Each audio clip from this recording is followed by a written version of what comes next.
Genesis chapter number 13.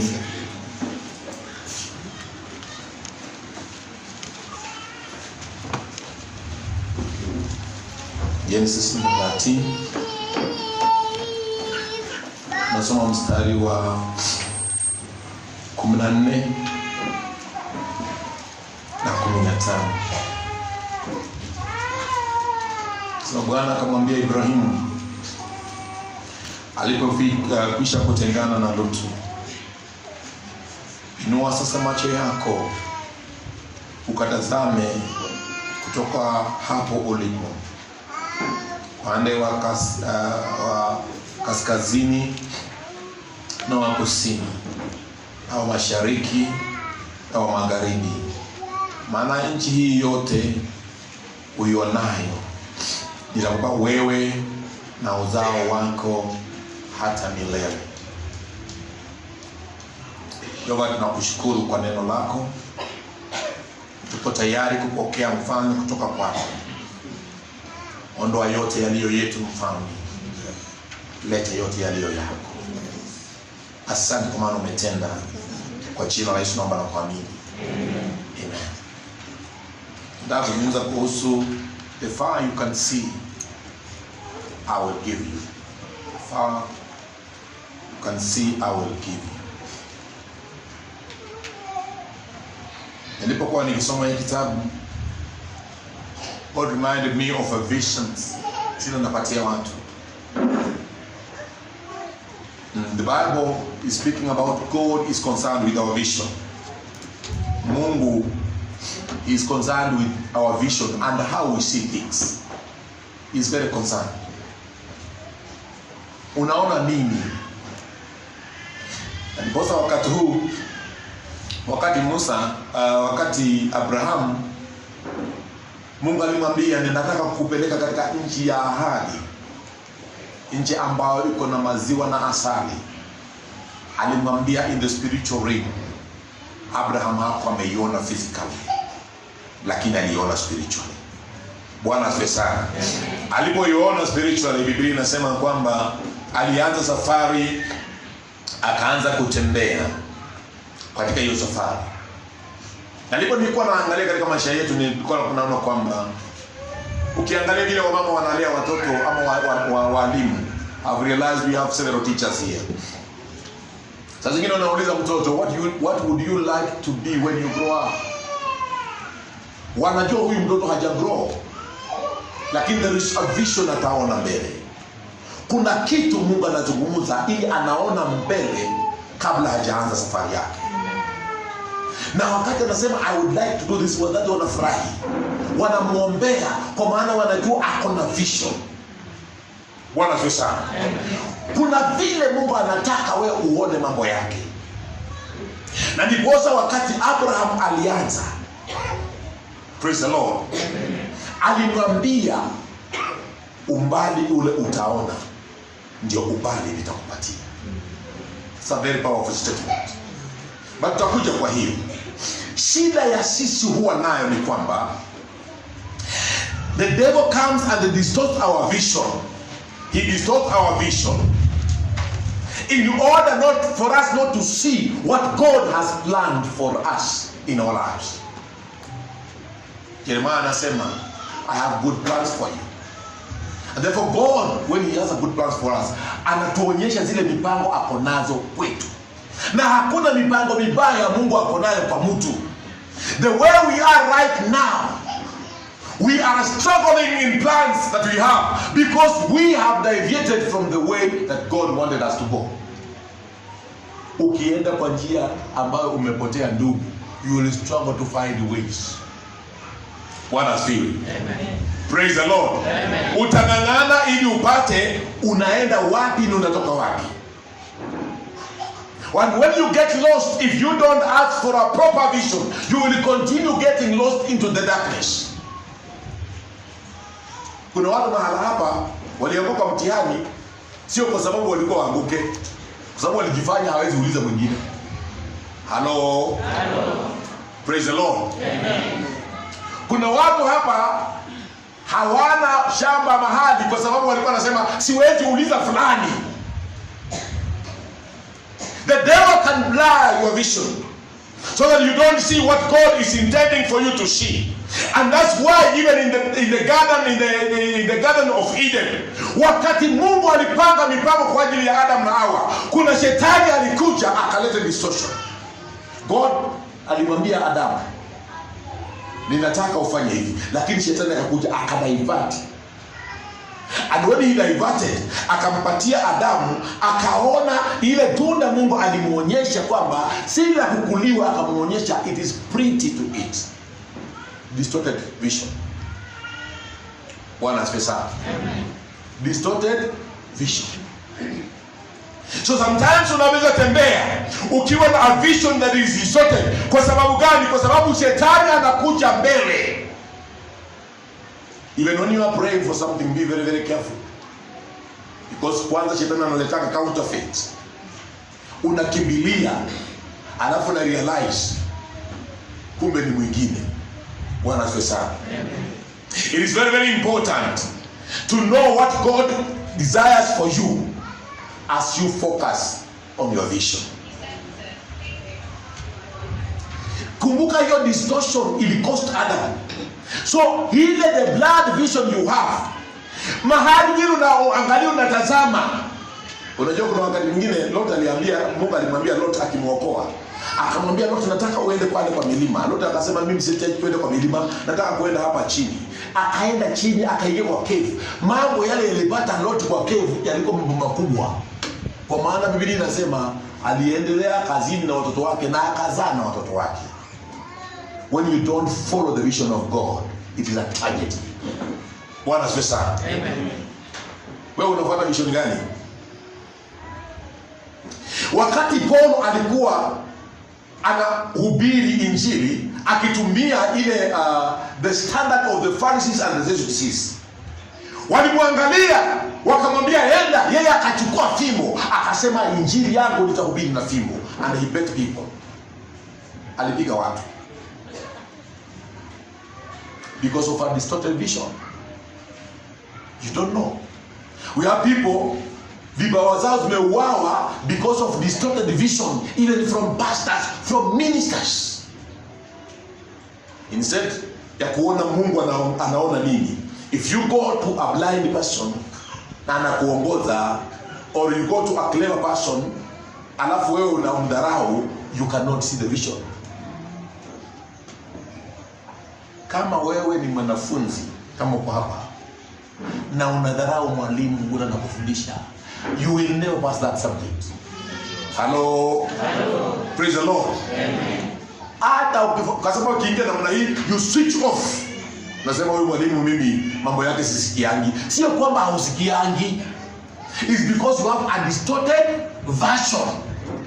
Bwana asifiwe sana. Amen. So Paulo akachukua mijeredi apige wa Kristo kwa sababu ya distorted vision. Many Christians today, we have distorted vision. Maybe you are the way you are because you are not seeing the far God wanted you to see, or you saw the far God wanted you to see, but you saw it was very costly, kama vile Lot aliona akaona ile hapa karibu. Because the vision of God sometimes is costly. God was not only interested in how Abraham saw things. He was also interested in how far he can see. Na ninafurahia wakati Mungu alipeleka Abraham. Wakati alimpeleka alimwambia simama. Na Abraham alikuwa amebeba Lot, wameenda na yeye. You know, sometimes God can give you a vision, but you have so many strings that you are carrying on you. Hello. Bwana asifiwe sana. Mwingine uko university, badala ya kusoma unafikiria vile utaolewa. Nikiolewa nitakuwa na watoto wawili na nitabarikiwa sana, nitakaa kama fulani. Yaani unaangalia gari ile naende. Na vision yako saa hii si ya kuzaa. Ni ya kufanya nini? Ya kusoma. Sasa wewe ukiona mtu anapita unasema si niambie tu atanioa. Sasa akikwambia atakuoa, sasa vision ya masomo ina hii, unahama campus. Unaenda unaishi na kijana hapa. Ama wengine wanaenda campus wanaishi kama bibi na bwana. Distorted visions. Vision yake inapotea.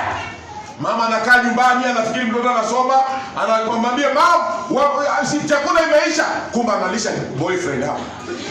Mama analisha girlfriend. Distorted vision. And that what the devil would like. Wacha nikwambie kitu kimoja ninajua. Shetani hawezi kuzuia mahali Mungu amekusudia uende. Lakini atakuchelewesha. Hello. Hata kuzuia kabisa, lakini atakuchelewesha. He will delay you. Atakuvutia nyuma. Eventually university unaweza maliza, lakini tutamaliza na watoto 4. Na watoto wengine walishafanya kazi wamemaliza. Sasa hivi unamaliza na 45 years. Sasa utafanya kazi miaka ngapi? Praise the Lord. Amen. Sasa Mungu anataka uone. Na wakati alipopeleka huyu Abraham, alimwambia wakati Lot alikuwa ameenda. You know, when Abraham had a lot of faith, alisimama na Lot akafikiria, Lot will think that this is a good old man, amenisaidia sana, amenibeba wakati wazazi wangu hawako, amenisaidia. Akamwambia, can you choose? Akajua huyu mtoto lazima atasema, baba weenda hapa mahali iko nyazi nzuri, wacha mimi niende kwa jangwa. Kijana anakuambia alichagua mahali iko nyazi, akajua akaachia mzee jangwa. Hello. Praise the Lord. Amen. Ushaye kusaidia mtu kazi apate kazi na ndio anakuchimba kazini ufutwe. Eh? Hao ni manot. Mbegi ndani yako siwe lot tafadhali. Lot anabebwa vizuri, anasaidiwa bwana. Akifika mahali pale anaambia Abraham, hata mimi niko na ng'ombe kama wewe. Hata mimi nimesoma kama wewe. Hata mimi niko na cheo kama wewe. Just because ulimlete hakuoni wewe kama ni kitu. Na ndipo Lot alifanya. Nasema kwamba akachagua. Abraham alipoona amechagua vizuri, aliinamisha kishitaka kaanza kulia.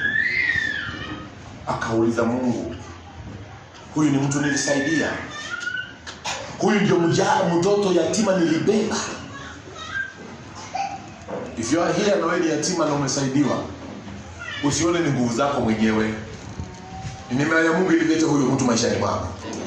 Ndiye akusaidie kwa wakati wale. Bwana asifiwe sana. Me sometimes nasaidia watu bila kuthink where they are coming from. Praise the Lord. Amen. Praise the Lord. Amen. If there is a bursary, mimi nasaidia awe kabla gani, I just do it. Sasa Abraham akaangalia chini na Lia. Anamuuliza Mungu, nilifanya makosa gani? Mungu akamwambia Abraham, ninataka ujue kitu kimoja. Lot ameangalia na macho, lakini wewe saa hii inua kichwa chako uangalie juu. Praise the Lord. Amen. Angalia juu. Abraham akaangalia. Alipoangalia kaona, anaangalia pande hii anaona mawe. Anaona tu vumbi tupu. Anaangalia pande hii anaona mawe. Anaona vumbi peke yake. Lakini Mungu anamwambia, hii nchi ndio nimekupatia. Hello. You know the doings of God are very ziko za ajabu sana. Can you imagine? Sasa Mungu amekuahidi Canaan na anakuambia hii ni mawe nataka nikupatie. Praise the Lord. Amen. Bwana asifiwe sana. Amen. Kuna kijana mmoja alikuwa anatafuta kazi. Sasa kijana kile alifanya, akasema natafuta kazi. Sasa kulikuwa na ndugu mmoja akamwambia mimi niko na kazi. Akasema ni sawa. Akaenda akamwambia mshahara ni ngapi? Akamwambia mshahara. Alimwambia mshahara, naongea kuhusu naona vitu na mawe. Alipomwambia mshahara, akamwambia ni sawa, nitakulipa. Nijaza pesa ngapi? Nataka 20,000. Kama nitakulipa. Akasema ni sawa. Haya, kaenda asubuhi akauliza nimekuja kazi. Akamwambia toa hii mawe hapa, weka hapa. Na akabeba mawe, akaweka hapa. Kisha akakuja. Toa hiyo mawe hapa, rudisha pale. Akabeba, akarusha hapa. Kesho kutwa, toa hiyo mawe, peleka hapa. Akatoa mawe, akapeleka pale. kesho kutwa kwa hiyo mawe rudisha hapa. Si ni kazi anafanya? Akafika katikati akasema, kwani kazi yangu itakuwa tu kuhamisha mawe?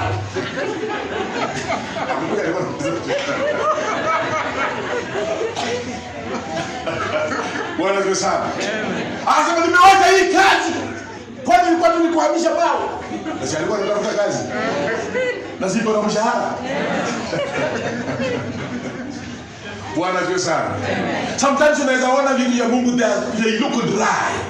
But there is something God is looking in your life. There is something God is looking in your faith and in your spirit. Praise the Lord. So Mungu akamwambia Abraham, umeona can you walk through? Anza kutembea katika hiyo shamba. Naona Abraham akitembea polepole, naona akienda akiuliza kweli hii ndio napewa? Hii ndio napewa kweli? Anaenda hivi anakuuliza mawe kweli inaweza panda kitu hapa? Hata hajui, anaendelea. Lakini kumbe when you walk in faith in what God is purposing for your life, He works something behind you. Praise the Lord. Alipokuwa na make one step, akirudia ya pili, Mungu anameesha nyasi. Akienda ya tatu, Mungu anameesha nyasi. Akienda ya nne, nyasi inaendelea. Alipoangalia nyuma, akakuta ile jangwa. Alikuwa anaona ni jangwa, sio jangwa tena. Ni kwa sababu Mungu amebadilisha. When you walk in your vision by faith, there is something God is doing behind you. That's why He said, seek ye first the kingdom, and the rest shall be added unto you. Are you seeing your vision is dry? It's cumbersome. Inakusumbua. Wacha nikwambie, Mungu anajua kile anataka kufanya. Hello? God knows what He wants to do with your life. And when you trust God with your life, God can never fail you. You huwezi shinda Mungu. Hello? Wewe unaweza shinda Mungu? Abraham wakati alifika mwisho alisema, Mungu nimekubali hii shamba, kwa sababu aliangalia kaona sasa kweli imekuwa ni milk and honey. Milk and honey that God is giving does not come with our sight, it comes with our faith. Amen. Praise the Lord. Amen. Anasema Mungu amenibariki. Sasa baada ya kusema wewe unaomba kwa mume ama mke, alafu unasema Mungu unisaidie nipate mume, lakini lazima awe huyu. Yaani unaamini lakini kumbe unaangalia na jichomo. Unaangalia na Mungu nisaidie nipate mume, lakini ni huyu. Sasa huyu anatoka kwa Mungu ama ni macho yako? Bwana Yesu sana. Sasa huyo mtu shetani akimleta tu aku approach fakely, unasema wacha nianguke na yeye haraka kabla mwingine hajamchukua, kumbe unaangukia makosa. Ask God, is this your real vision? I want to walk with it by faith. And that's why wakati Maria aliposhika mimba na bwana yake akaamua kumwacha, Maria hakuenda kuongana na bwana yake. Alimuuliza Mungu, kama kweli ni wewe ulileta mambo haya, uzungumze na mume wangu pale, mzungumzie. Mungu alienda kumzungumzia usiku. Alirudi tu mwenyewe kwa Bwana Yesu sana. Amen. Huyo mume unalilia ama mke unalilia, ukimpeleka kwa Mungu, zile njia naenda zote huko mbali, he will block them. Hello? Kama alikuwa naenda ati amechukua visa na kwambia mimi nimekuacha naenda visa, anaenda na kupa visa iko kanzo, anakuja nakwambia nisaidie kuomba visa Mungu alikuwa anataka afanye nini? Arudi arekebishe mambo kama jaye. Bwana Yesu sana. Hapana fuata na sahani na makarai. Wewe mwanaume enda yodeni yanguke. Ambie Mungu, can you do something here? Praise the Lord. Because Mungu hakuna wakati ameshindwa. Bwana Yesu sana. Hakuna wakati Mungu ameshindwa. Ndipo wakati alipomwambia Abraham, akamwambia can you walk in this land? Abraham walked in the land and it was fruitful. Praise the Lord. Amen. Pengine school fees yako ni ngumu. Pengine ulikuwa unataka kujenga nyumba, Na hata unachukua miti, una vision ya kujenga nyumba, unachukua miti inakaukia pale, inaoza, unagawa kama kuni. Halo. Shamba unaitisha, sasa hivi unataka kwenda tu kununua hiyo shamba. The devil has brought a distorted vision. Mwingine anachukua shamba ama pesa yako inaibiwa, inaisha. It's time to tell Jesus, I want to walk in this dry area. Unajua kitu kigumu cha watu kufanya, it's walking in the dry area with faith. Wanasema tuache nijaribu. Niliona mwingine alienda kutembelea mwingine hospitalini. Tukaenda pale tukaomba sana. Mungu tenda jambo, Mungu tenda. Lakini wakati nilikuwa natoka akaniambia, hata kama tumeomba sioni waneno. Pastor, mimi sio. Even when the area is dry, trust God. Amen. There's another sister tulikuwa tunashiriki naye katika wa youth.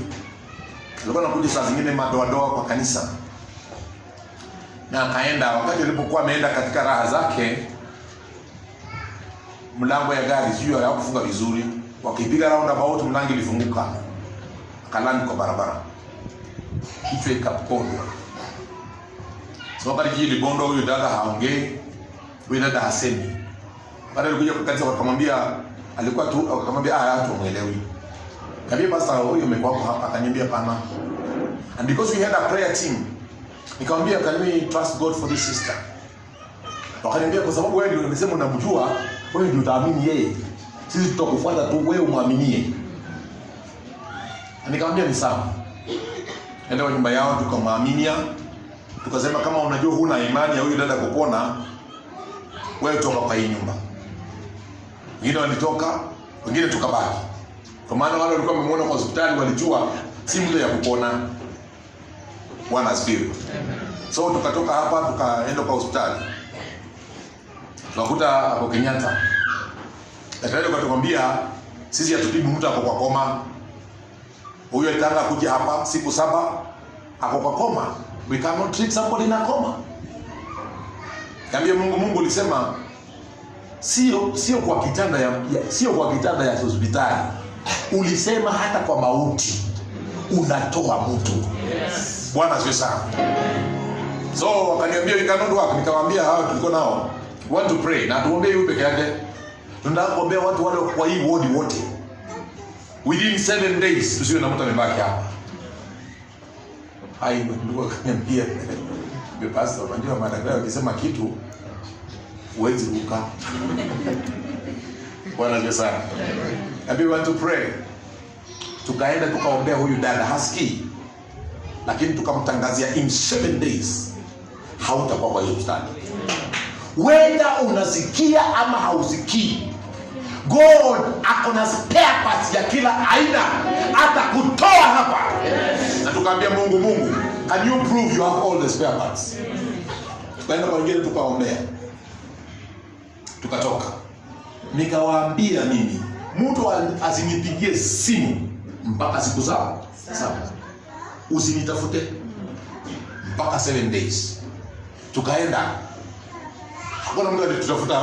Tukaenda tukakaa siku ya 7. Mwenye alikuwa anapiga simu alikuwa dada ya huyo dada ambaye alikuwa amepata ajali. Akaniambia, ndugu, huyu dada amekuwa discharged. Kwani kumeendaje? Akaniambia alitoka kwa koma. Sasa tuko naye kwa nyumba. Ndio tulikuwa tunakutafuta ukuje kumwombea kwa nyumba. I was not a pastor. But you can walk in that dry ground by faith. Amen. Faith haihitaji mchungaji. Faith inahitaji wewe mwenyewe. Hapana jibandika maviraka tu. Hii kiraka ni ya laana, hii kiraka ni antianga alisema nini? Hii kiraka ukiangalia kila mtu akona viraka kila mahali. Hii anti ya kuga hii sio ya nini? Mimi nililaniwa na anti yangu ndio hii. Mimi nililaniwa na mama ndio hii. Ndugu yangu aliongea vibaya ndio hii. Hata pastor ni nani ndio hii. Kila kitu kila mahali ni viraka. Don't walk with patches on your face. Yes. Walk with faith. Waambie hata kama mmesema laana haitanishika. Bwana Yesu. Amen. And walk with faith and tell God, can you prove to them that they are wrong? Prove that they are wrong. And God is faithful. He will prove they are wrong. Bwana Yesu. Kama uliachwa na Bwana akasema you will not make it in life, tell God, Mungu nifanikishe mpaka ajue sio yeye. Bwana Yesu sana. Amen. Ajue ni wewe Mungu ndio unafanikisha watu. Kama dada alikuacha kwa sababu hauna pesa, omba Mungu nisaidie akutane na Prado kwa barabara. Amen. Praise the Lord. Amen. Hapana lia. Ati unafuata mtu unapanga, ati uende kunyongea yeye sijui wapi kwa university, ungeze sijui wapi. Ungeze sijui wapi. Bwana Yesu sana. Kama genuine trust God, utaona hakikuandika message sasa to chat. Nilikuwa nataka to chat. Mwambie I'm busy the office, I have some office work. Spare me some time, let me pray all right. Bwana Yesu sana. Hapa najua kwamba kumbe Mungu anaweza change direction. Praise the Lord. God will always speak after you have separated yourself. Wakati Abraham had separated from Lot, God spoke. What must we do to maintain godly vision? Number one, we must separate.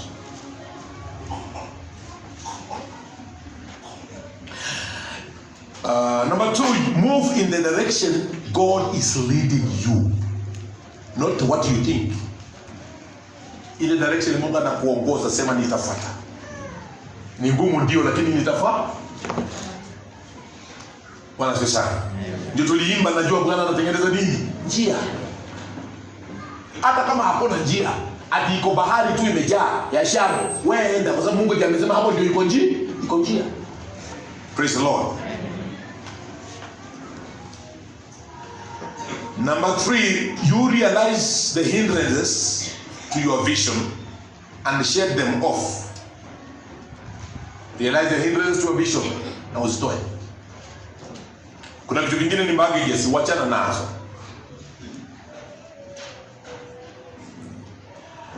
Number five, do not choose things as per your vision. Usichague kwa vile unaona, chagua vile Mungu amekwambia.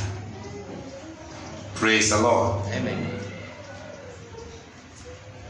Then number 6, listen when God is saying all is well with you. Listen when God is saying all is well with you. Wakati Mungu alizungumza na Abraham akamwambia lift up your eyes and see, alinua macho akaona. Somebody alijua kuna something God is speaking. When God told him the farthest you see I will give you, aliamini na akaangalia. You know, sometimes I don't know what you are seeing right now. Hello. Jima, umbali gani unaona? Na kile kitu tunashukuru Mungu, hakuambia Abraham ukipata kwa mtu uone mbali sitakupatia. Alimwambia ile hata ukipata mtu ile umbali utaona ndio nitakupatia. Wewe unaona umbali gani? Hello. Wengine wanaona umbali tu ya ile familia yao. Baba yangu najua hakusoma, mama yangu hakusoma, ndugu zangu walijaribu kusoma wakashindwa. Kwa hiyo mimi naomba tu nitafutie kazi ya mjengo. Kwa maana mimi naona hakuna mahali naenda kwa sababu kwetu hawasomi. How far you see?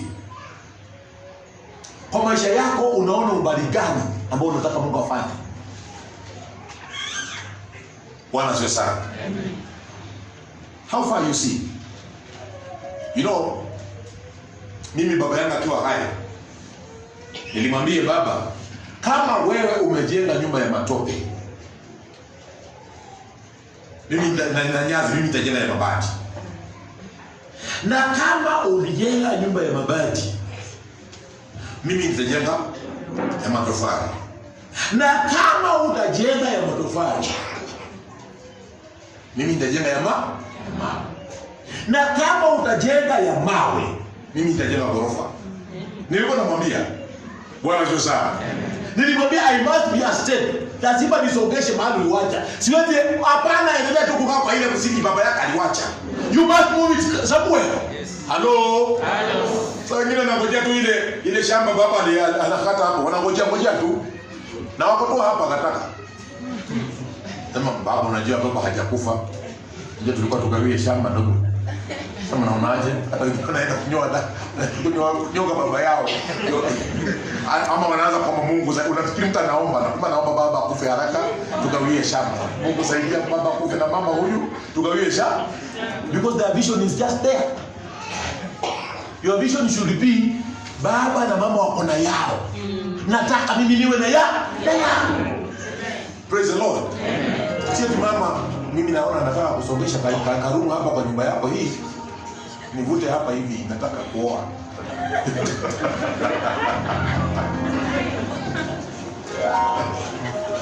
Ativisho yake ndio kuvuta nyumba kwa baba yake. Bwana asifiwe. How far you see my brother? Sasa kama baba hajakufa, wanajihurumia. Tunaona mtu amejihurumia, unajua mimi sina shamba.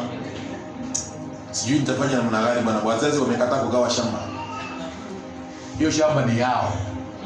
Halo. Hiyo shamba ni ya baba yako ndugu. Tafuta yako. Ya? Kama mnaona naongea baya. Bwana asifiwe sana. Sasa unajivijali tu hapa na pesa unakula tu. Unamaliza nyumba yako. Praise the Lord. Kuna wakati nilikuwa nahubiri kwa matanga, nikasema ndugu yangu alikuwa amesema siku moja alikuwa mlevi. So I was preaching. When I was preaching, I talked about mtu unabomoa nyumba yako na mikono yako. Na wakati nilipohubiri, nikauliza taska ni pesa ngapi, wakaniambia. Nikauliza hiyo ni mbati ni mawe ngapi? Na unajua wakati huo matofali ilikuwa kama shilingi 2. Akasema kahesabu na akaona zile taska kama amekunywa. Baada ya kuhubiri, alikuja akaniambia, nimeona kweli nimebomoa nyumba yako, nimemaliza. Na kuanzia sasa nimeamua Mungu anisaidie sitabomoa nyumba yako tena. Nataka sasa kuanza kujenga. Na kweli alijenga. Bwana asifiwe sana. Kama uko mahali hapo you are wasting your money, it is time to change your dimension and see what God wants you to do. Amen. And do it. Bwana asifiwe sana. Amen. Unajua kuna wakati nilikuwa na share na nani hapa. Nilikuwa nafika tu hapa cooperative university hapa. Tulikuwa tunakuja hapo, I'm a corporate myself. So tulikuwa tunakuja hapo saa zingine mikutano za cooperative. Because nilikuwa delegate, so tulikuwa tunakuja hapa. Na saa zingine tunakuja, saa zingine wanaita tunakuja hapa. So sikuwa navuka pande hii. Nilikuwa naona ni kichaka, naona watu wanaenda miguu. Naona watu wanaenda watu kwa kichaka. Naogopa.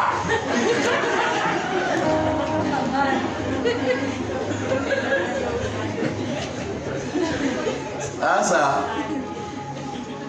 mimi nikakaa tu pale. Kumbe kuna rafiki yangu mmoja ule nisimamia harusi. Yeye alipita kwa hiyo vichaka akaona na akakuja. So mimi nahofia huko na yeye huko naendelea. How far you see? Mara miaka mingi sasa tunamuuliza ndugu, kumbuka naweza kupatikana. Kwa sababu nimeona kweli ninaweza hamia huu. The far you can see, the far God will be.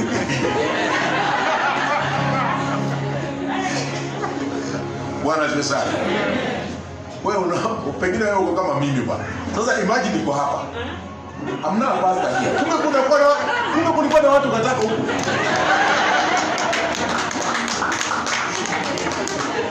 Bwana asifiwe sana. Yaani nilijiona mjinga mwenyewe. Lakini Mungu anisamehe. Praise the Lord. Jamaa aliniambia pastor, sasa hapa hata wewe utahamia hapa kama vile wengine walihama. Na hautahama tu kwa kuishi kwa mtu, utahama kuishi kwako. Nikasema kumbe wewe uko na vision hata kuliko mimi. Bwana asifiwe sana. The fire you can see is the fire I will give you. Never speak a negative word in your life. Hata kama watu wakikuita mjinga, wewe mwenyewe usijiite mjinga. Hello? Waje watu waseme wewe ni mjinga, wewe haujasoma, haujafanya kitu. Usifike mahali na useme na kweli wanasema. Ukisema tu na kweli, umekwisha. Sema waje waseme Mungu, lakini wewe unanijua. Bwana asifiwe sana. Kuna mtu aliimba unanijua vema Bwana. Unanijua vema Bwana. Unanijua vema